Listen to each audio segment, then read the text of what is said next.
اے ایمان والو، جن لوگوں نے کفر اپنا لیا ہے، اگر تم ان کی بات مانو گے تو وہ تمہیں الٹے پاؤں کفر کی طرف لوٹا دیں گے اور تم پلٹ کر سخت نقصان اٹھاؤ گے۔ یہ لوگ تمہارے خیر خواہ نہیں بلکہ اللہ تمہارا حامی و ناصر ہے اور وہ بہترین مددگار ہے۔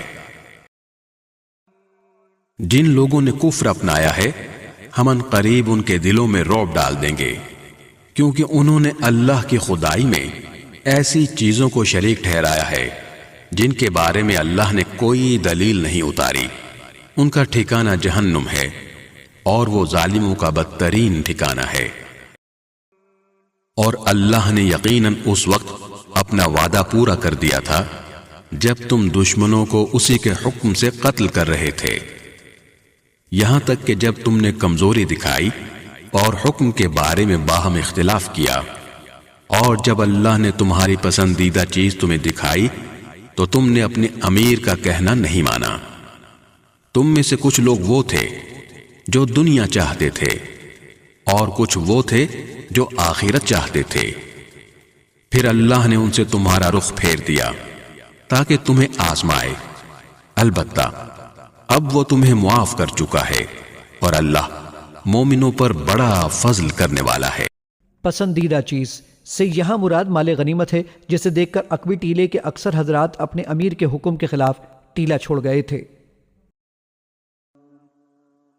وہ وقت یاد کرو جب تم منہ اٹھائے چلے جا رہے تھے اور کسی کو مڑ کر نہیں دیکھتے تھے، اور رسول تمہارے پیچھے سے تمہیں پکار رہے تھے، چنانچہ اللہ نے تمہیں رسول کو غم دینے کے بدلے شکست کا غم دیا تاکہ آئندہ تم زیادہ صدمہ نہ کیا کرو، نہ اس چیز پر جو تمہارے ہاتھ سے جاتی رہے اور نہ کسی اور مصیبت پر جو تمہیں پہنچ جائے، اور اللہ تمہارے کاموں سے پوری طرح باخبر ہے۔ یعنی اس قسم کے واقعات سے تمہارے اندر پختگی آئے گی اور آئندہ جب کوئی تکلیف پیش آئے گی اس پر زیادہ پریشان اور مغموم رہنے کی بجائے تم صبر اور استقامت سے کام لوگے۔ پھر اس غم کے بعد اللہ نے تم پر طمانینت نازل کی، ایک اونگ جو تم میں سے کچھ لوگوں پر چھا رہی تھی، اور ایک گروہ وہ تھا جسے اپنی جانوں کی پڑی ہوئی تھی۔ وہ لوگ اللہ کے بارے میں ناحق ایسے گمان کر رہے تھے جو جہالت کے خیالات تھے۔ وہ کہہ رہے تھے، کیا ہمیں بھی کوئی اختیار حاصل ہے؟ کہہ دو کہ اختیار تو تمام تر اللہ کا ہے۔ یہ لوگ اپنے دلوں میں وہ باتیں چھپاتے ہیں جو آپ کے سامنے ظاہر نہیں کرتے۔ کہتے ہیں کہ اگر ہمیں بھی کچھ اختیار ہوتا تو ہم یہاں قتل نہ ہوتے۔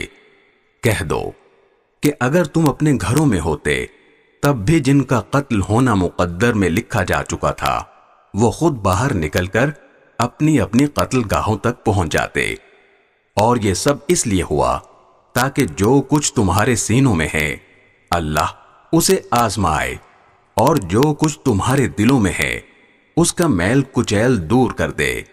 اللہ دلوں کے بھید کو خوب جانتا ہے۔ احد میں جو غیر متوقع شکست ہوئی اس پر صحابہ صدمے سے مغلوب ہو رہے تھے۔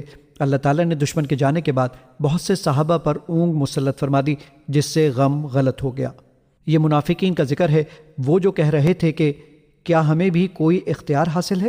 اس کا ظاہری مطلب تو یہ تھا کہ اللہ تعالیٰ کی تقدیر کے آگے کسی کا اختیار نہیں چلتا، اور یہ بات صحیح تھی، لیکن ان کا اصل مقصد وہ تھا جو آگے قرآن کریم نے دہرایا ہے، یعنی یہ کہ اگر ہماری بات مانی جاتی اور باہر نکل کر دشمن کا مقابلہ کرنے کی بجائے شہر میں رہ کر دفاع کیا جاتا تو اتنے سارے آدمیوں کے قتل کی نوبت نہ آتی۔ اشارہ اس طرف ہے کہ اس طرح کے مصائب سے ایمان میں پختگی آتی ہے اور باطنی بیماریاں دور ہوتی ہیں۔